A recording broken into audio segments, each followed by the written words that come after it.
اس دین کے خلاف زمانے کی تبدیلیوں سے مختلف افکار، مختلف نظریات، مختلف فرقے پیدا ہوتے رہے.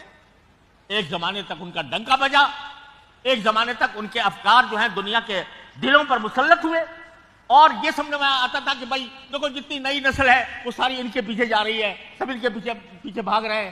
اور اس واسطے علماء حق ہیں یا جو متقدمین کے نام لیوا ہیں، جو سلف صالحین کے پیروکار ہیں، ان کو کچھ اپنے اندر تبدیلی پیدا کرنی چاہیے تاکہ ان نئے افکار کا کچھ مقابلہ کر سکیں. اگر وہ حضرات امام احمد بن حنبل اور امام بخاری انہوں نے اگر اس دباؤ میں آ کر اگر کوئی ادنا شوشہ بھی بدل دیا ہوتا تو آج دین اس صورت میں محسوس نہ ہوتا. تو ہر دور میں ایسے لوگ پیدا ہوتے ہیں اور ان کا ڈنکا بجتا ہے. ان کے بارے میں کہا جاتا ہے بھئی بڑے مؤثر، ان کا کلام بڑا مؤثر ہے، لوگ ان کے پیچھے چل رہے ہیں. لوگ کہا جاتا ہے کہ یہ نئے افکار لے کر آئے ہیں اور نئے نظریات لے کر آئے ہیں، اور ان کے پیچھے چلنے والوں کی ایک فوج ہے جو ان کے پیچھے چل رہی ہے، اور یہ بیچارے پرانے لوگ سلف صالحین کے پیروکار یہ پیچھے رہ گئے ہیں اور وہ آگے بڑھ گئے ہیں.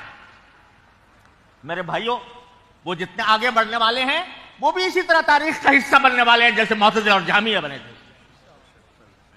لہذا کبھی اس بات سے مرعوب نہ ہونا کہ فلاں نظریہ جو ہے اس کا بڑا چرچا ہے، فلاں نظریہ بڑا پھیل رہا ہے، نوجوان نسل اس کی طرف جا رہی ہے، اس کے باتوں کے اندر بڑی تاثیر ہے. اس بات سے کبھی مرعوب نہ ہونا. یہ سارے نظریات، سارے افکار جو مان علیہ واصحابہ کے خلاف ہے، سب مٹنے والے ہیں. ایک دن وہ بھی تاریخ کا حصہ بنیں گے جس طرح معتزلہ اور جہمیہ بن گئے.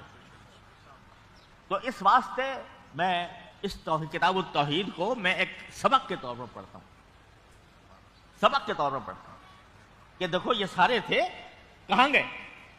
آج بھی ہمارے سامنے کیسے نظریات ہیں، کیسے افکار ہیں، کیسے لوگ آ رہے ہیں نئی نئی باتیں کر رہے ہیں. بھائی اس میں بڑی جدت ہے، اس کے بیان میں بڑی جدت ہے، اس کے بیان میں بڑی تاثیر ہے، اس کی تحریر میں بڑی جان ہے. یہ لوگ جو ہیں وہ اس کے پیچھے چل رہے ہیں. ڈنکا بجا ہوا ہے کن کے بعد؟ نو تعلیم یافتہ قوم جو ہے وہ ان کے پیچھے چل رہی ہے. تو میرے بھائیوں جانے دو ان کے پیچھے، ہم تو اسی پر رہیں گے جو مان علیہ واصحابہ کا پیغام ہے. یہ سب مٹ جائیں گے، سب فنا ہو جائیں گے اور تاریخ کا حصہ بنیں گے. میں تو معتزلہ جہمیہ کی بات کر رہا ہوں. پاکستان ہمارے بر صغیر کے اندر دیکھو، تاریخ پر نظر ڈالو تو ایک زمانے میں مشرقی صاحب چل رہے ہیں، ان کا ڈنکا بجا ہوا ہے، ان کی تحریریں پڑھی جا رہی ہیں، ان کے نظریات اپنائے جا رہے ہیں. جی آج کوئی جانتا ہے مشرقی صاحب کو؟ ان کی تحریر کوئی پڑھتا ہے؟ نہیں. تو غلام احمد پرویز صاحب تھے، ایک زمانے میں کہا جاتا تھا کہ بھائی علماء کے پاس ان کا توڑ نہیں ہے